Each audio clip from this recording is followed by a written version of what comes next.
네, 반갑습니다. 오늘 신약을 읽다의 마지막 챕터, 우리 아직 임하지 않은 시대 2부를 보겠습니다. 지난 1부에서는 요한계시록 1장부터 11장까지의 내용을 우리 다루었습니다. 그리고 오늘은 12장부터 22장까지의 내용을 다루는데 계시록이 좀 익숙치 않은 또 성경이기 때문에 전체 구조에 대한 설명을 다시 한번 보면서 흐름을 잡고 시작했으면 좋겠습니다. 1장 첫 시작에서 이 서신이 무엇인지와 또 왜 쓰여진지 예수 그리스도의 계시다라고 하는 말씀과 그리고 이것을 알게 하려 하신다라고 할 때 상징적으로 보이게 하려 하신다.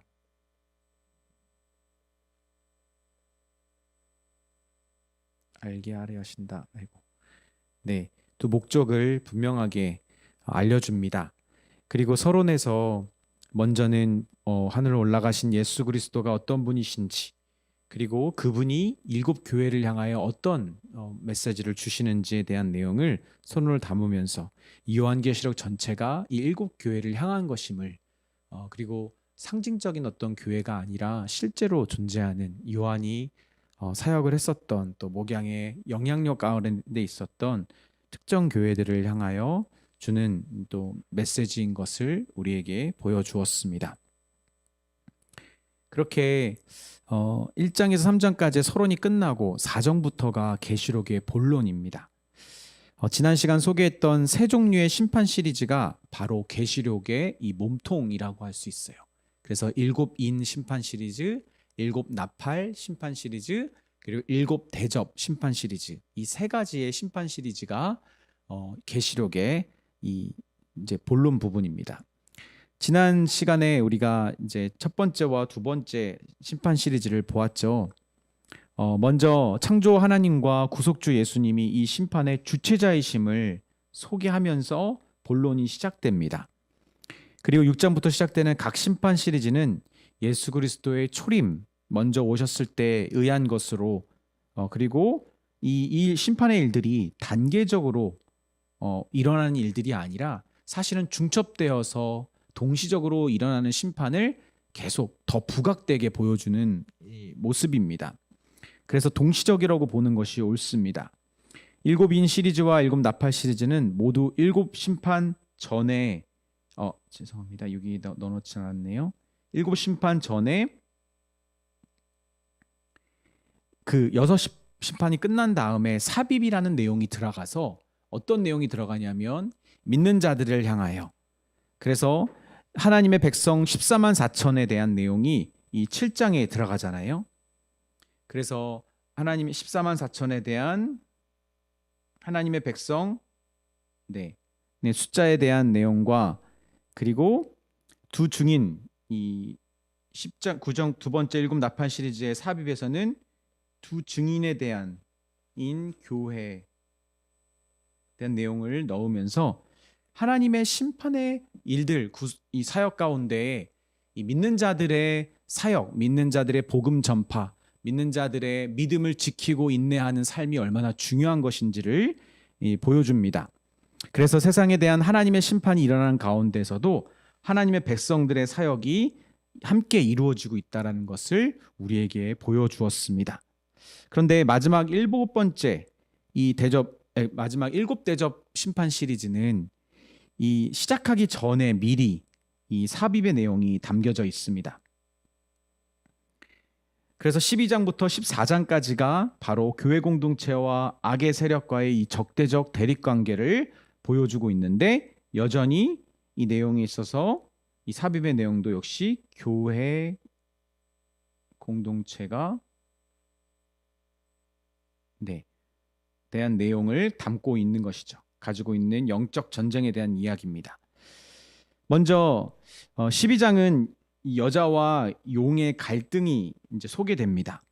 이 영적 전쟁을 나타내는 모습인데 이 12별 면류관을 쓴 여자와 그리고 붉은 용에 대한 이제 대립입니다.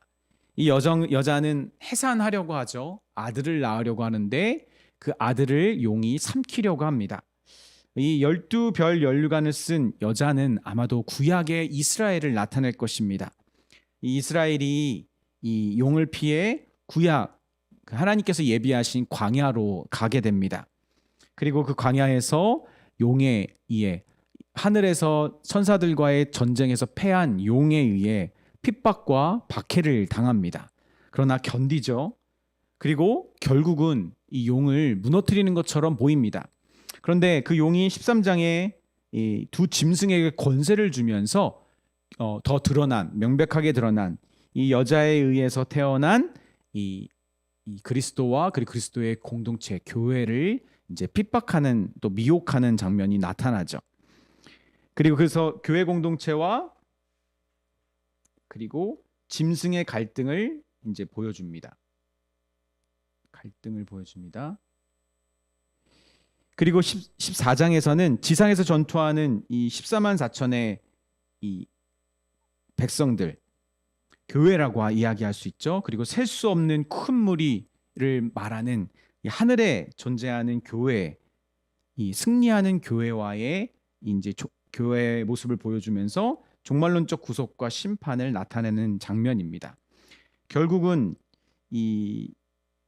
그리고 이 삽입의 내용이 지나면 이제 마지막 심판이라고 할 수 있는 7 대접 심판의 내용을 이제 보여줍니다.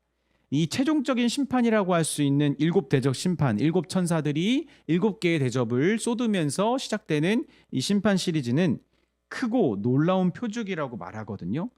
그래서 이 7 심판이나 나팔 심판에 비교해서 탁월한 가장 대단한 이제 심판의 속성을 가집니다. 그리고 절정이라고 말할 수 있겠죠. 왜냐하면 이 7 대접 심판은 특이하게 마지막이라는 표현이 계속 등장합니다. 그래서 마지막 재앙이고 하나님의 진노가 완성되는 이 심판이 바로 7 대접 심판이죠. 그리고 15장은 7 심판이 무엇인지를 소개하고 16장은 심판의 실행을 이제 보여주는 내용입니다. 이것이 이제 여기까지가 계시록의 이제 본론이기도 하고요. 그리고 마지막 요한계시록은 이제 결론부를 이중적으로 보여주고 있는데 17장부터 20장까지의 내용을 바벨론의 심판, 결론이긴 한데 심판의 관점에서의 결론과 그리고 결론인데 회복의 관점에서의 이제 결론 두 가지를 같이 소개하고 있습니다. 바벨론의 궁극적인 멸망, 그리고 어린 양의 혼인잔치와 천년왕국이 도래하는 사단의 완전한 패망을 그려주고 있는 이 심판 관점에서의 결론과 그리고 21장과 22장의 새하늘과 새 땅의 모습과 새 예루살렘의 특징을 보여주는 회복 관점의 결론을 두 가지를 이제 같이 이렇게 결론으로 내려주고 있는 것이죠. 그리고 마지막 22장 에필로그에서는 이 예언의 말씀을 지키는 자가 바로 복이 있는 자임을 선언합니다.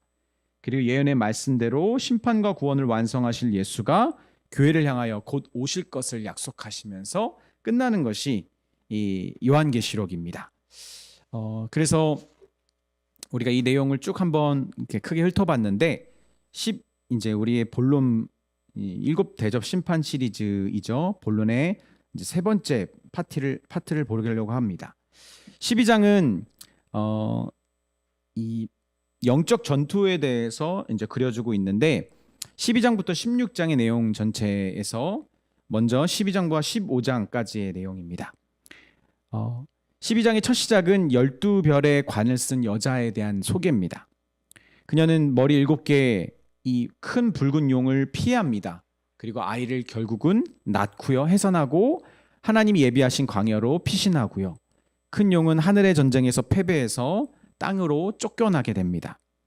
우리 책 420페이지의 내용인데 거기서 파모 교수가 뭐라고 말하냐면 아직 임하지 않는 시대의 극적인 결말을 향해 가고 있는데 그때 이제 사도 요한이 사용하고 있는 극적인 대조들이 있다라고 말합니다. 그래서 12장부터 21장까지 하나님의 진노와 구원이 진행되면 진행될수록 극명한 대조가 계속 일어나는 거죠. 그래서 하나님의 이름으로 봉인됐던 자들과 짐승의 표식을 받은 자들, 그리스도의 신부와 바벨론의 음녀들, 새 예루살렘과 큰 바벨론 도시 등이 서로가 이게 대조되는 것이죠. 그리고 저자는 대조되는 사탄의 모습들이 하나님에게 속한 것들을 유사하게 흉내내고 있다라고 말합니다. 그러니까 사단에 속한 것들의 모습, 음녀의 모습이라든지 그리고 바벨론의 모습이 이제 하나님에 속한 것을 매우 흉내내고 있어서 그럴듯하게 흉내내고 있다는 것을 우리가 알 수 있습니다. 또 파모 교수가 이야기한 부분 중에서 요한 사도가 본 이적들이 보여주는 것이 상징적인 것이다라고 이제 강조하거든요.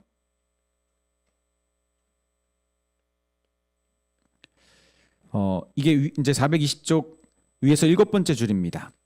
왜냐하면 사실은 요한계시록 1장 1절에 처음부터 하나님이 알게 하신 것이라고 말하는 그 단어가 사실은 상징을 말하는 단어는 그 알게 하다라고 하는 거, 상징하여 알다라는 뜻을 가지고 있거든요. 그래서 이것이 환상 그 자체보다 그 환상이 말하고 있는 상징이 상징이 말하고 있는 그 핵심이 중요하다라고 이제 이 파모 교수가 이야기하는 것이죠. 그래서 사실은 이 책을 쭉 보면 이제 파모 교수는 이 장마다의 흐름도 중요하지만 그것보다 대조적인 부분들을 이제 부각해서 보여주거든요. 그래서 상징이 말하고 있는 핵심이 무엇인지를 자꾸 주목합니다. 그래서 요한계시록의 세계적인 거장들이 좀 있는데 이제 대표적으로 리차드 보컴이랑 그 다음에 이제 그레고리 킴볼 이제 빌이라고 하는 교수가 있는데 저는 이제 리차드 보컴과 그리고 그 보컴에게 또 공부를 했던 우리나라에서 요한계시록에 좀 앞서 있는 이필장 교수님 이제 이쪽 라인에서의 공부들 좀 했던 편이고 이제 그레고리 빌도 같이 책을 가지고 제가 공부를 했지만 이 그레고리 빌의 입장 관점을 이 파모 교수는 많이 따르고 있는 것 같습니다. 그래서 상징적인 부분들을 많이 이제 유념해서 보려고 하는 요한계시록을 이제 입장에 있고요. 그리고 근데 저는 이번 요한계시록 2부를 준비하면서 약간 두 개를 섞었어요. 왜냐하면 약간의 리차드 보컴 교수의 이 요한계시록의 연구는 조금 더 본문, 특히 구약의 이사야라든지 에스겔이라든지 그리고 그 이제 이 구약의 선지자서를 더 많이 가지고 와서 대조하고 그 본문을 어떻게 인용했으며 구조적으로 어떤 이제 의미가 더 담겨져 있는지를 조금 더 집중하거든요. 저는 이 두 가지 관점이 약간 서로 보완을 이루면 좋다라고 생각합니다. 네, 서로의 장점이 있기 때문에 조금 이것을 자세하게 설명하기는 어렵지만 저도 이 두 가지의 관점을 정확하게 다 파악하고 이해하는 편은 아니거든요. 그러기 위해서는 몇십 년을 연구해야겠죠, 요한계시록을. 어쨌든 너무 상징적으로 집중해서 대조적으로 이렇게 보는 것도 좋지만 사실은 이 성경에서 쓰여졌던 이 헬라어와 거기에서 가져오는 그 구약의 본문들 이제 이런 부분들을 또 집중하면서 보는 부분도 또 중요한 것 같습니다. 그래서 이 이제 그레고리 빌 교수의 관점은 구속사적 관점에서 상징적으로 요한계시록을 해석하는 것이고 이 파모 교수도 아마도 그쪽 관점에 많이 이제 따르는 것 같습니다. 큰 용, 즉 옛뱀 곧 마귀라고 하고 사탄이라고 하며 온 천하를 꾀하는 자, 그 자가 바로 여자와 벌이는 이 영적 전쟁이 매우 치열했음을 보여주는 것이 오늘 12장과 13장의 내용입니다. 다음은 이 이필창 교수가 제시하는 표인데 혹시 보이세요? 이 영적 전쟁의 현장에 대한 표인데 이 여자가 낳은 아들과 여자 그리고 용과 아들의 적대적인 관계 그리고 용과 또 미가엘의 전쟁이 있었죠, 하늘에서. 그리고 용과 여자의 이 광야에서의 갈등.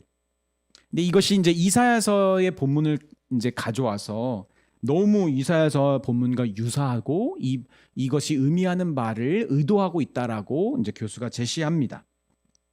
물론 이사야서에서는 상고의 출산을 하려고 했으나 실패했고 새로운 이스라엘을 기대하는 소망으로 그쳤지만 실제로 계시록에서는 그 아들을 출산하고 메시아를 탄생했고 메시아를 통한 새 공동체, 새 이스라엘이 출현했음을 이제 보여주고 있죠. 그래서 여자가 광야에서 42달 동안, 즉 1260일, 이 42달 1260일, 이게 3년 반이거든요. 3대 반. 이 표현이 계시록에서는 매우 자주 등장합니다. 중요한 표현입니다. 이것은 정해진 시간이 있다라는 것을 가장 이제 첫 번째로 의미하는데, 이렇게 하늘에서 패배해서 쫓겨난 큰 용에게 이 3대 반, 1260일 동안 상징적인 기간입니다. 고난을 받습니다. 그러나 이겨내고 13장에 이제 두 마리의 짐승이 등장하고 그 두 마리의 짐승이 각각 이 교회 공동체를 핍박합니다. 그리고 미혹합니다. 큰 능력과 권세를 용에게 받은 이 짐승들은 이 3년 반 동안 또 다른 3년 반, 3대 반 동안 이제 비방과 모독을 그리고 박해를 행하는 것이죠. 우리 교재 422페이지 그리고 423페이지에 나오는 이 두 짐승의 묘사가 과연 누군가, 이 두 짐승은 각각 다른 특징들을 보여주고 있는데, 이제 공통적인 것은 뭐냐면 용에게 권세를 받았다라는 거죠. 그렇죠? 그리고 용에게 권세를 받아서 하나님을 모독하고, 그리고 하나님의 백성들인 이 교회 공동체를 이제 박해한다는 것입니다. 그리고 미혹도 합니다. 그런데 이 두 짐승 중에서 두 번째 짐승을 특히 말하는데, 두 짐승 다 네로 황제를 대표하는 로마 황제, 로마 제국은 바벨론을 표현하는 이 로마 황제를 말합니다. 이 로마 황제를 또 숭배하는 자들을 말하기도 하죠. 이것이 마치 우리가 구약 일대에서 본 것처럼 다니엘 7장에서 이야기했던 내 왕, 내 나라의 이제 이 표와 함께, 이것이 하나님께서 상징적으로 그 당시를 지배하고 그리고 통치했던, 그리고 하나님의 백성들을 억압했던 권세들이 어떻게 하나님의 백성들을 박해했는지를 보여주는 장면입니다.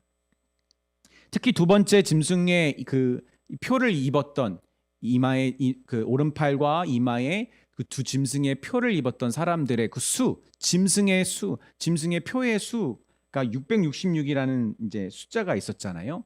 이것 때문에 옛날에 막 666에 대한 이제 이단과 여러 가지 문제들이 나왔었는데, 우리가 뭐 들어본 적은 있겠지만 이 게마트리아라고 하는 이제 헬라어식, 그 당시에 고대에서 많이 사용하는 알파벳을 숫자로 매겨서 그 숫자에 맞게 상징적인 의미를 찾아내는 그런 방법이죠.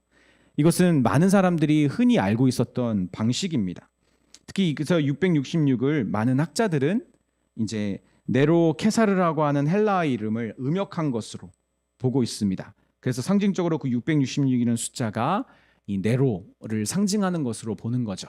왜냐하면 사실은 네로 황제가 가장 대표적으로 현역 살아있을 때 자기를 숭배하라고 모든 이제 이스라엘 유대 사람들과 기독교인들을 핍박했던, 압박했던 유일한 초대 황제였거든요. 그래서 가장 대표적인 박해자가 이제 네로라고 할 수 있는 것입니다.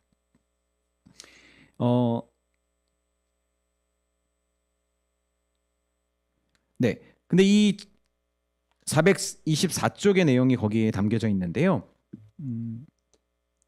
이 어린 양의 생명책 이름에 기록되지 못한 자들은 다 이 짐승들에게 경배하게 됩니다.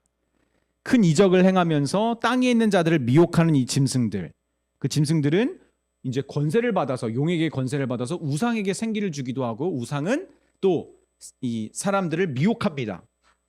그래서 이 짐승의 표를 받게 된 사람들이 있다는 거죠. 그러니까 네로 황제에게 굴복하여서 황제를 숭배했던 사람들, 정치적으로나 종교적으로나 숭배할 수밖에 없게 만들어서 그것에 굴복한 사람들을 상징하는 것이죠.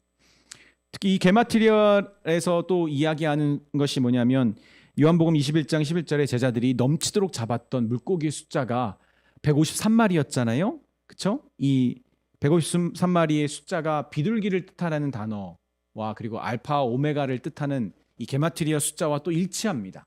그렇게 상징적으로 많이 보는 것이죠. 그리고 또 666을 또 다른 해석 방법은 뭐냐면, 이것도 되게 이제 신뢰받는 방법인데, 하나님의 완전수를 뜻하는 7일, 7일로 천지를 창조하시고 완성하신 하나님의 숫자보다 살짝 하나 모자른 6을 3번 반복한 숫자로 하나님을 흉내낸 그런 하나님을 모조한 이 우상이라고 볼 수 있습니다. 근데 이 영적 전쟁이 벌어지는 현장에서 우리가 이 7인 심판 시리즈와 7 나팔 시리즈의 삽입에서 본 것처럼 이 교회 공동체에 대해서 말씀하시는 하나님의 메시지가 담겨져 있잖아요. 근데 동일합니다. 이 영적 전쟁에서 벌어지는 그 현장에서 교회 성도들에게 강력한 세상의 핍박이 있지만, 그러나 이것은 하나님만을 예배하는 자들에게 내려지는 사단이 주는 고난이죠. 그래서 이 고난은 예레미야에서 동일하게 말했던 것을 또 이필정 교수가 이렇게 표로 가져왔었는데, 이것이 뜻하는 바가 뭐냐면 바로 이 요한계시록 13장 10절 마지막 이 부분에, 여기 이어서 이 부분에 성도들의 인내와 믿음이 여기 있다. 결국은 포로될 자들은 포로로 끌려가고 죽임당할 자들은 죽임당하게 되는데, 그럼에도 불구하고 성도들이 인내와 믿음을 지키는 것, 그것을 이제 하나님께서 보여주고 계신 거죠. 426페이지를 보면 첫째 짐승을 추종하는 이 땅에 사는 자들과 달리 그 짐승과 우상을 거부하는 교회 공동체는 철저히 고난을 받고 패배하는 모습처럼 보입니다. 근데 14장에서 사도 요한은 또 다른 것을 보게 되죠. 뭐냐면 어린 양이 시온산에 서 있는 모습. 이게 서 있다라고 하는 것은 군사적인 이제 장군이 취하는 포즈를 말합니다. 이곳 시온산은 어떤 곳이죠? 다윗이 예루살렘 정복전에 세운 요새이기도 하고요. 그리고 하나님의 백성들이 다시 돌아오게 되는 회복의 장소로서 선지자들이 계속 말했던 시온산, 예루살렘 산과 동일하게 표현되는 곳입니다. 그런데 그 강력했던 두 짐승의 권세가 교회 공동체를 끊임없이 핍박했지만, 이 14만 4천의 어린 양을 모으신 승리한 성도들을 보여주면서, 그리고 교회 공동체가 그 지상과 하늘에 동시에 존재하는 이중적인 정체성을 같이 보여주는 장면이 바로 14장입니다. 그래서 맨 처음 7장 1절부터 8절에 소개됐던 지상에서 전투하는 교회인 14만 4천이 이번에 하늘에 거하는 존재로서 묘사되고 있어요. 이 두 가지가 동시에 이렇게 묘사되고 있는데, 셀 수 없는 무리였던 14만 4천, 그리고 땅에 거하는 14만 4천, 죄송합니다. 셀 수 없는 무리로 표현되는 하늘에 속한 교회. 근데 14만 4천이라는 구체적인 숫자로서 표현되는 전투하는 지상의 교회, 이 14만 4천이 이제 이렇게 사실은 같은 거였음을 우리에게 보여줍니다. 그래서 하늘에 거하는 자들, 하늘에서 보호되는 자들과 짐승에 의해서 공격당하는 자들, 이 14만 4천은 그것을 동시에 보여주는 이제 하나님의 백성의 그 정체성입니다. 그들은 하늘에서 나는 맑은 물소리와 많은 물소리와 함께 보좌 앞 네 생물과 장로들 앞에 오직 그들만 부를 수 있는 새 노래를 부릅니다. 그리고 큰 성 바벨론이 무너졌다는 소식과 함께 3명의 천사가 전하죠. 짐승의 표를 받지 않도록 경고합니다. 그리고 성도들의 인내와 하나님의 계명과 예수에 대한 믿음을 지키는 자들에게 참 쉼이 있음을 이제 전하는 내용이죠.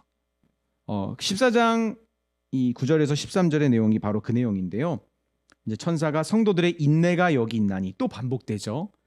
그들은 하나님의 계명과 예수에 대한 믿음을 지키는 자니라. 저는 그 신학교 때 이제 요한계시록을 이제 수업을 하나 따로 들으면서 이제 이 부분이 너무 중요하다라는 것을 이제 되게 인상 깊게 보았는데, 요한계시록에서 강조하는 이제 메시지가 성도들의 인내와 믿음입니다. 인내와 믿음을 지킬 것. 그래서 심지어 요한계시록의 또 다른 주제는요, 격려입니다. 격려와 위로. 근데 저는 그것이 교회에 대한 메시지라고 확신하는 것이, 교회가 중요한 게 무엇일까? 어떤 사명을 감당하고 제자를 삼는 거 너무 중요하지만 인내와 믿음을 지키는, 하나님의 말씀을 지키는 공동체가 저는 교회라고 믿습니다. 그래서 이렇게 예수에 대한 계명과 성도들의 인내와 예수에 대한 하나님의 계명과 예수에 대한 믿음을 지키는 자들에게는 참 쉼이 있다. 그들이 수고를 그치고 그들이 행한 일을 따름이라. 12장부터 14장의 내용은 다른 7빈 그리고 7 나팔 시리즈 삽입처럼 지상에 전투하는 교회가 하나님의 심판 사역 가운데 인내와 믿음으로 쓰여지고 있음을, 사용되고 있음을 우리에게 분명히 보여주고 있습니다. 그래서 지금 우리 마지막 때를 살고 있는 신약의 교회들은요, 하나님이 행하시는 심판의 일들 가운데 사역하고 있는 교회입니다. 거긴 성도들의 인내와 믿음이 들어가고요, 성도들의 또 핍박 가운데 성도들의 눈물과 그리고 하나님을 향한 이제 간구가 이제 하늘로 올려지고 있는 시간들인 거죠. 그래서 이 구원받은 백성들의 새 노래에 대해서 427페이지를 한번 우리가 볼 필요가 있는데 15장에 등장하는 새 노래거든요. 마지막 수확과 함께 마지막 재앙을 가지고 온 또 천사의 이야기로 시작됩니다. 그러니까 마지막 이제 7 대접 심판 시리즈는 최종적인 심판의 시리즈라고 했잖아요. 그래서 마지막에는 내용이 말이 반복되는데, 근데 그 시작에 이제 이 마지막 추수라고 표현하는 그 7 대접 심판 시리즈 시작에 이제 노래로 시작을 하거든요. 왜 그러냐면 이 노래가, 어린 양의 노래가 바로 출애굽 홍해를 건너고 나서 불렀던 모세와 미리암의 노래와 매우 유사하기 때문입니다.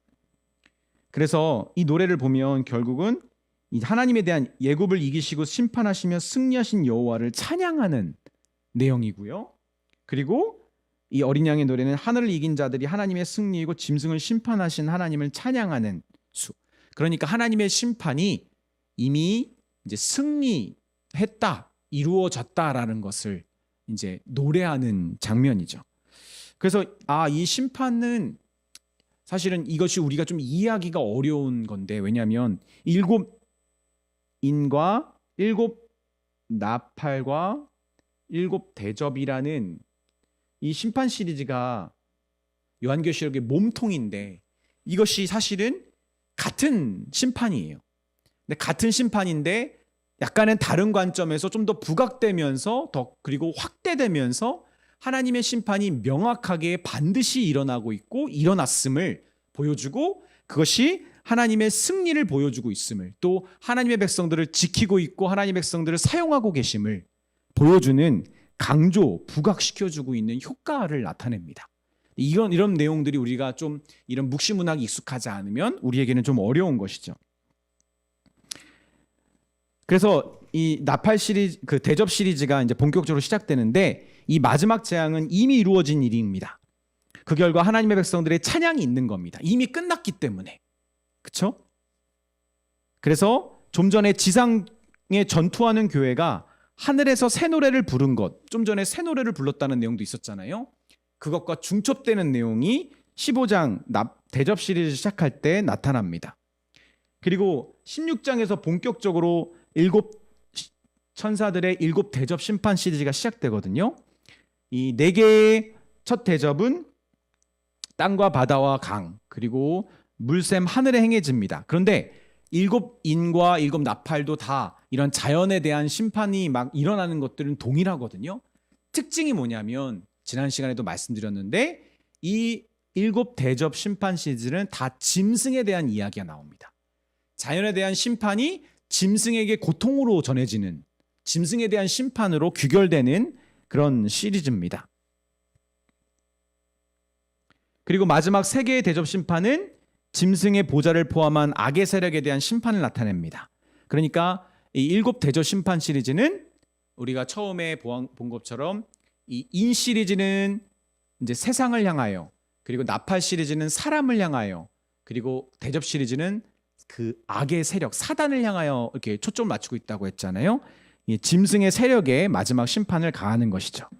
그래서 예수님의 재림과 관련된 이제 종말론적 그 심판을 우리에게 보여주는 것이 이 7 대접 심판 시리즈입니다. 그래서 그 내용을 좀 우리가 한번 이제 책을 통해서 보았으면 좋겠고요. 427페이지를 보면 요한계시록 결론부가 이제 등장합니다. 결론부는 이중으로 되어 있다고 말씀드렸잖아요. 심판의 관점으로 내리는 결론과 회복의 관점으로 내리는 결론. 특히 이 바벨론과 새 예루살렘이라고 하는 대조를 통해서, 큰 대조를 통해서 하나님이 어떤 도시를 택하시는가? 하나님은 새 예루살렘을 택하셨다. 하나님은 바벨론을 버리셨다. 바벨론을 패망하게 하실 것이다. 바벨론에 속한 모든 자들은 불못에 던져지게 될 것이다 라는 이 대조를 통해서 결론을 내리는 것이죠. 파머 교수는 그래 먼저 이 428페이지 보면 그리스도의 신부와 바벨론의 음녀를 대조합니다. 신부는 흰옷을 입은 이제 순결한 자인데, 이 바벨론의 창녀는 화려한 옷과 금과 보석으로 꾸미죠. 신랑과 약혼하는 신부와 달리 음녀는 땅의 임금들과 음행을 저지르는 자입니다. 순결한 신부는 결혼식을 준비하지만 창녀는 포도주에 취해서 붉은 짐승을 타는 여자입니다. 이를 통해 우리는 이제 이 파머 교수가 지적하는 건 뭐냐면 바벨론의 음녀와 그리스도의 신부의 대조를 통해 파머 교수가 이야기하는 것은 우리는 숭배하는 자를 닮아간다. 이것을 이제 지적하죠. 또 새 예루살렘과 큰 도성 바벨론을 대조하면서 이 힘의 구조를 보여주죠. 로마 제국의 강력한 지배 아래 있었던 그 당시의 음녀의 도시가 이제 압도적인 우위를 차지하고 있었잖아요. 그것처럼 이 당시에 이렇게 눌려 있었던 하나님의 백성들에게 하나님의 도성이 얼마나 크고 위대한 것인지를 보여줄 필요가 있었던 것입니다. 그래서 이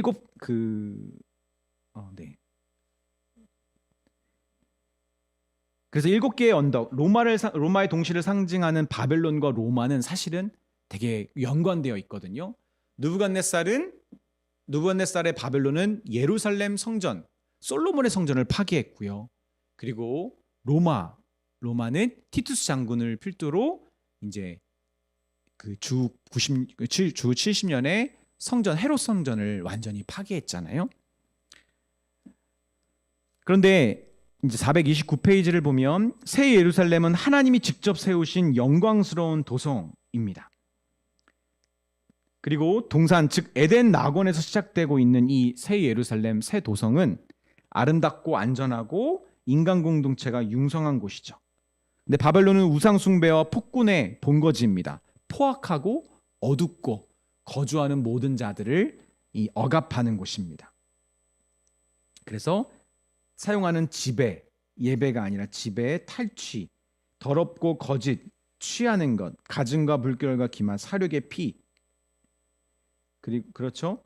그런데 영광과 종기를 가지고 있고 신부의 아름다운 빛을 통해 걷고 생명의 물과 강나들 치료한 생명나무 잎사귀가 있고 배제된다. 생명과 치료가 있는 곳이 새 예루살렘이다. 하나님의 백성들에게 하나님 뭐라고 말씀하시죠? 바벨론을 떠나도록 부름받았습니다. 하나님의 백성들은. 그런데 새 예루살렘을 들어가도록 요청받은 것이 하나님의 백성인 것이죠. 430페이지 보면 마지막 대조인 이 생명나무가 나옵니다. 그래서 새 예루살렘에 자라는 이 생명나무는 계속 열매를 맺죠. 그리고 만국을 치료하는 잎사귀가 있습니다. 그러나 불못에서는 아무것도 살 수 없습니다. 유황이 들끓는 곳이고 언약에 따른 저주와 심판이 있는 곳이 바로 이제 불못인 거죠. 둘째 죽음에 비유되는 이 불못은 뱀과 짐승과 거짓 선지자들이 이제 거하는 최종 그들의 종착지가 바로 불못입니다. 그리고 437페이지 중간에 소개하고 있는 이 19장 어린 양의 혼인잔치가 있죠. 혼인잔치는 하나님의 심판이 얼마나 엄중하고 또 합당한 것인지를 보여줍니다. 음녀는 그 음행으로 성도의 피를 흘리게 하고 하나님의 영광을 가로채고 자신의 영화로움을 드러내지만, 그러나 하나님의 성도들은 바벨론을 따르지 않고 그리스도의 신부로서 그분의 신부에 합당한 이제 순결함을 통해 온전한 연합을 그분과 이루어서 구원의 완성을 경험하는 것이 이제 이 어린 양 혼인 잔치의 모습입니다. 그래서 혼인 잔치에서 이제 결혼하는 신부의 그 아름다움과 순결한 모습과 그리고 결혼할 수 없는 이 바벨론의 음녀의 악한 모습들을 대조적으로 보여주는 것이죠.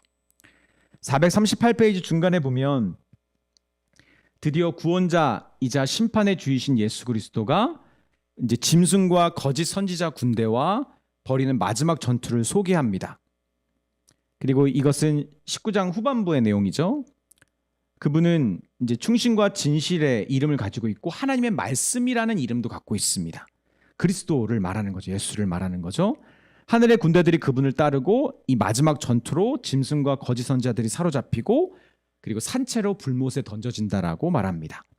에스겔 38장과 39장에 나오는 곡과 마곡, 같은 이름이죠. 우리가 거하는 것과 이 마곡의 전쟁을 배경으로 하고 있는 우리가 들어봤던 이름이죠. 아마겟돈, 하르마겟돈이라고 하는 이 전투에서 짐승은 이 땅의 왕들, 이 착취와 폭력을 일삼았던 왕들과 함께 이 짐승은 최종적으로 패배하는 것이죠.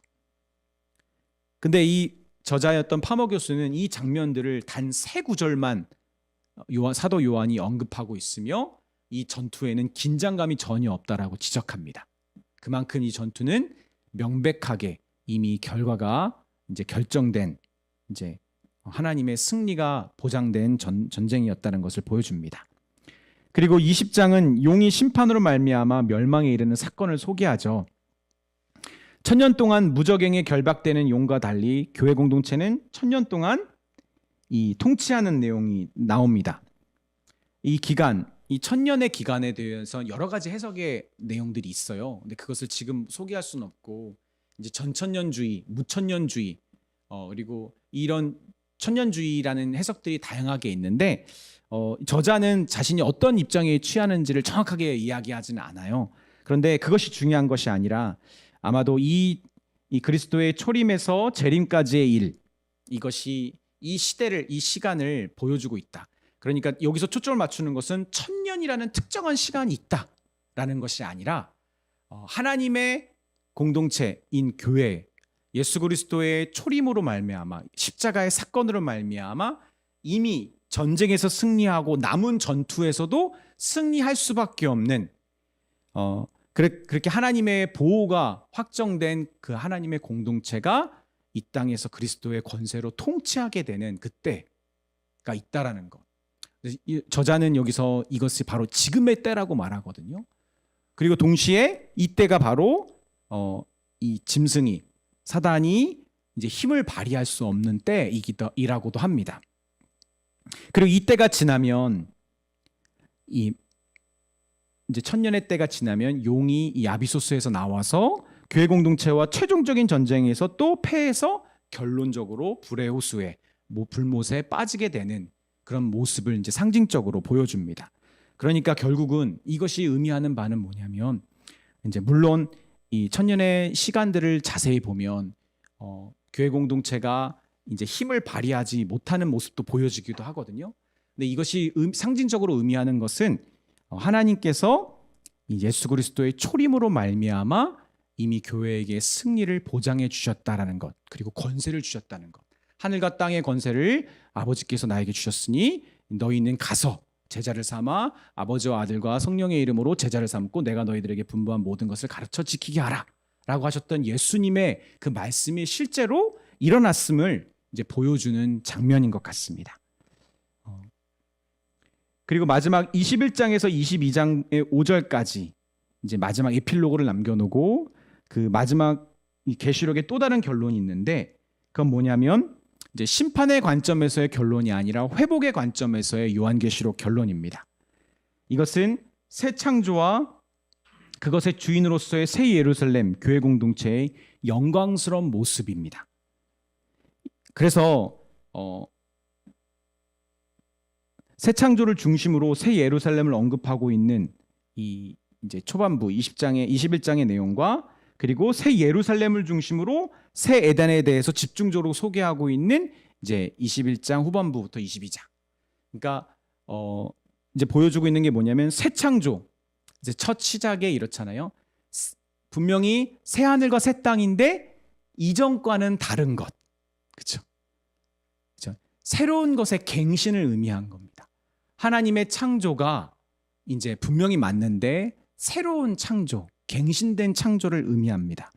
그리고 그것은 새 창조의 주인인 새 예루살렘 교회 공동체의 것. 그래서 그것은 마치 하나님이 처음에 만드셨던 에덴 동산의 그 온전한 모습을 이제 나타내고 있는 것이죠.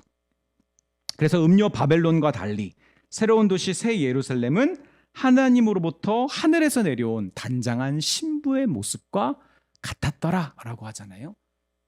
그것이 얼마나 아름다운 것인지를 보여줍니다. 하나님께서 처음에 창조하시고 인간의 에덴 동산 안에서 하나님의 그 기준, 그 그림, 통치 아래서 온 만물에 대한 이름과 그리고 권세를 가지며 다스렸던 사람과 창조의 그 아름다움은 정말 하늘에서 내려오는 단장한 신부의 모습과 같았다라는 것입니다. 요한은 창세기에 나타난 첫 창조의 패턴을 따라서 이 우주를 새롭게 하고 새 창조의 주인으로서의 교회 공동체가 등장하는 형식을 취하고 있다라고 말합니다. 그래서 새 창조를 통해 첫 창조에서 아담을 통한 하나님의 창조 목적이 이제 이루어지는 것이죠. 첫째 아담은 실패했잖아요. 근데 둘째 아담이신 예수 그리스도로 말미암아 이제 이 하나님의 창조를 이제 창조 목적을 이루게 되는 것이죠. 그래서 하나님이 이 세상을 만드시고 좋다라고 하실 때 이 좋다라고 하는 단어의 표현이 원래적인 의미가 이제 몇 가지가 있지만 그 중에서 우리가 좀 주목해야 될 것이 그 목적대로 쓰임 받고 있을 때의 그 좋다 이거 아니에요? 그렇죠? 하나님의 창조 목적이 이제 둘째 아담으로 말미암아 둘째 아담이 또 창조한 이 새 공동체로 말미암아 이루어지고 있는 것 그것이 아름다운 이제 새 예루살렘의 모습입니다.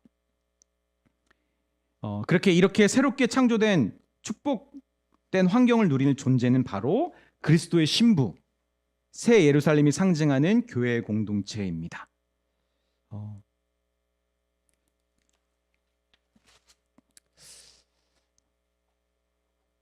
그래서 우리는 어린 양 그리스도께서 새 예루살렘이 상징하는 교회와의 혼인을 통해 하나님으로부터 새 창조의 주인으로 온 이 새 예루살렘과의 온전한 이 임재와 연합을 이루는 그 장면을 우리는 상상해 봐야 합니다. 그래서 하나님은 에덴 동산에서 이제 아담과 이브를 통해 이루고자 하셨던 창조의 목적을 이제 교회와 함께 이루시는 것이죠. 그래서 우리가 생각하는 그런 교회의 이미지와는 분명히 다른 것이죠. 443페이지 이 새 언약 관계에 대해서 이제 저자 파모 교수가 이야기하는데, 그렇죠? 하나님은 우리의 하나님이 되고 우리는 하나님의 참 백성이 되는 것. 이것이 진짜 하나님이 이루고자 하시는 새 언약의 완성, 이 새 하늘과 새 땅, 예루살렘의 모습입니다. 다음으로 21장 의 내용은 새 예루살렘의 내용을 더 본격적으로 밝히고 있는데, 이 거룩한 도시 예루살렘은 어린 양의 아내로서 교회 공동체를 상징하고 있고요. 그리고 거기 새 예루살렘의 건축의 아름다움을 말하면서 다양한 보석들이 등장합니다. 근데 이 장식하고 있는 보석의 기능은 남편을 위해서 단장한 신부의 아름다움을 이제 더욱 강화시켜 주면서, 그래서 하나님의 속성을 보여줍니다. 하나님을 닮은 자들의 속성.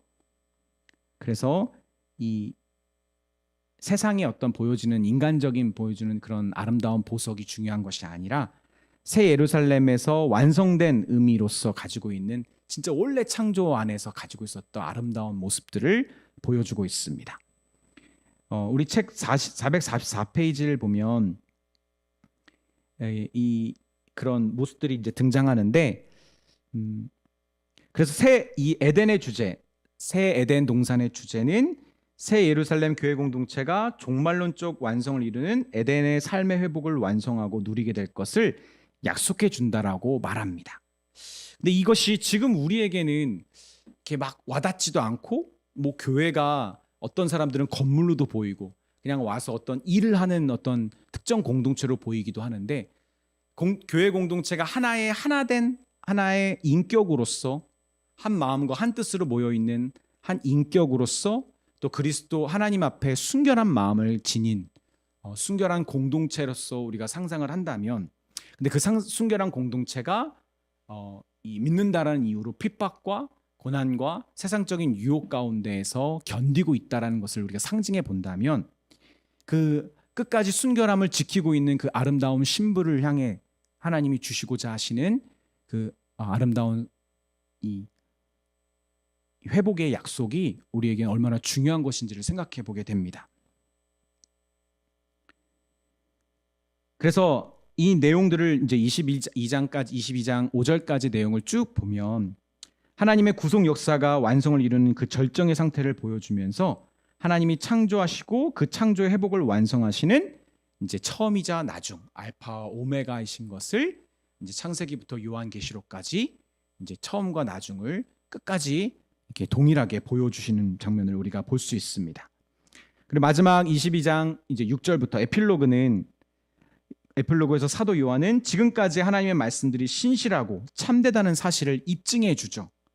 그리고 구약과 신약의 선지자들에게 감동하셨던 하나님께서 반드시 속히 일어나야 되는 일들을 보이시기 위해 선지자들을 사용했던 것처럼 자신도 사용하셨음을 이제 말합니다. 그리고 하나님은 그의 백성들에게 성취되고 완성될 예수님의 사역을 전달하는 메신저로 이 천사를 통해 요한에게 말씀하셨고, 그리고 진정 예수님은 속히 오실 것이라고 선언합니다. 그리고 예수님은 각자 행위에 따라 구원의 상으로 갚아주실 것을 약속해 주십니다. 그것이 이제 마지막 이제 22장의 내용입니다.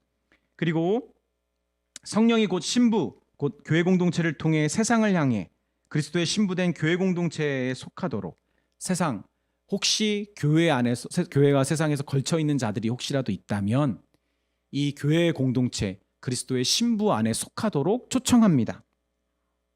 그리고 그 교회는 이 예언의 말씀을 어떻게 해야 되죠? 가감, 빼거나 더하지 말고 지켜야 된다라고 사도 요한이 경고합니다. 그래서 주님은 진정 그들에게 속히 오실 것이고, 이를 믿는 자들의 아멘의 하답은 이미 초림으로 인해, 이미 오신 예수님으로 인해, 그리고 그분의 십자가의 부활로 인해 이미 확정된 소망을 가지고 있는 자들, 그들에게는 이제 아멘이라는 화답이 그냥 먼 미래의 일만은 아니잖아요. 그들에게는 확정된 소망으로 되어지는 고백인 것이죠. 그래서 아멘, 어서 오시옵소서. 그렇죠? 이 고백이 이제 이 믿는 자들에게 있는 것입니다. 저는 요한계시록의 내용이 여러분에게도 많이 어렵고 좀 낯설 것이라고 생각하지만, 요한계시록은 크게 세 종류의 이제 장르잖아요. 서신서, 편지라는 것, 그리고 계시라는 거죠. 어떤 감춰져 있던 것들을 드러내는 계시, 그리고 예언서라는 거죠. 근데 이 예언이라는 것은 단순히 미래적인 이해할 뿐만 아니라 현재적인 상태를 해석해주는 의미에서의 예언이라는 거죠. 이 세 가지의 장르가 다 포함되어 있는 이제 책이기 때문에 우리에게 좀 어렵고 낯설지만, 이 메시지가 가지고 있는 가장 큰 힘은요, 사실은 정말 온전한 믿음, 그리스도 안에서 온전한 믿음을 가지며 교회를 이루는 자들에게 주는 힘은 인내와 믿음, 인내와 격려입니다. 그래서 우리가 지금 견디고 있는 이 삶이 정말 하늘에 속한 교회가 이제 보호받고 있는 보장된 삶이며, 그리고 하나님께서 지금 우리의 이 삶을 통해 하나님의 구원의 일을 이루고 계시며, 그리고 최종적으로 이것은 그리스도가 이제 완성하실 일임을, 그리고 우리는 물론 그리스도의 군사로서 하나님의 그리스도가 남기고 가신 남은 전투들을 막 치열하게 영적 전투를 하는 자들이기도 하지만, 사실 이 모든 일들은요, 이제 군인으로서라기보다 어떻게 그리고 있죠? 요한계시록이 신랑을 기다리는 신부의 단장함이잖아요. 그렇죠?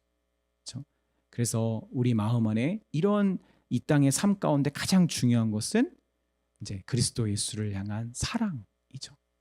정말 주님을 더 사랑하게 되고, 더 순결하게 사랑하게 되고, 우리가 광야에서나 우리가 어떤 개인의 욕심과 삶에서 벌어지는 치열한 일들 가운데 결국은 나를 부인하게 되고 그리고 하나님을 의지하게 되면서 그리스도 예수의 성품으로 다듬어지며 순결한 주님의 신부가 되어가는 그런 삶. 근데 거기에 그 삶에 있어서 이제 개인적으로가 아니라 교회로서 단장되는 삶이잖아요. 그렇죠? 저는 이 신비가 되게 크다고 생각합니다. 교회가 그리스도의 신부이고 신부가 하면 해야 될 것이 무엇인가? 이 요한계시록의 내용들을 우리가 유심히 잘 지켜보면 이단적인 그런 종말론적인 이상한 대로 빠지는 극단적인 종말론에 빠지는 삶은 말할 것도 없고 어쩌면 우리가 자꾸 선교 지향적으로 교회를 확장해 나가고 성장주의로 나아가는 교회도 벗어나서 정말 거룩한 주님의 신부로서 교회가 아름답게 펼쳐가야 되는 일들이 무엇인지를 다시 돌아보게 되고 또 그것에 집중하고 있는 교회가 힘을 얻게 되는 그런 유익이 있다라고 생각합니다. 저는 솔직하게 작은 교회 목회자로서 작은 교회 목사님들, 특히 10년, 20년 지난 작은 교회 목사님들을 만나면 느껴지는 게 있어요. 뭐냐면 이상하게 약간의 패배감과 어두움입니다. 마치 어떠한 멀쩡하고 되게 잘 나타내 이름 있는 교회를 이루어야만 성공한 교회인 것처럼, 성공한 목회자인 것처럼 보여지는 이 세상의 어떤 그런 흐름과 그 유혹이 되게 강력해요. 목회자에게도 그것이 있다라는 것은 정말 무섭다라는 거죠. 근데 우리가 요한계시록을 통해서 그리스도의 신부다 교회는. 그 14만 4천이 하늘에서 셀 수 없는 무리와 함께 이 땅에서 전투하는 교회, 단장하는 교회로서 하나님이 정하신 명확한 하나님이 구별해 놓으신 하나님의 이제 거룩한 백성들이다라는 그 관점이 우리에게 딱 명확하게 있다면 그럼 저는 우리가 어떤 모양의 교회를 이루든지 겉으로는 저는 정말 아름답다고 생각합니다. 그렇게 우리가 교회의 참 정체성과 그리고 그 사역의 방향과 그리고 우리가 가야 되는 그 지점을 바로 찾게 되는 이 요한계시록 그리고 이 성경의 또 이 신약 성경의 후반부의 내용이 되었으면 좋겠습니다. 그래서 요한계시록은 그런 의미에서 꼭 우리가 읽고 묵상하고 그리고 조금은 어렵지만 가까이 할 필요가 있다라고 저는 좀 여러분에게 단언하고 싶습니다. 우리 같이 기도하겠습니다.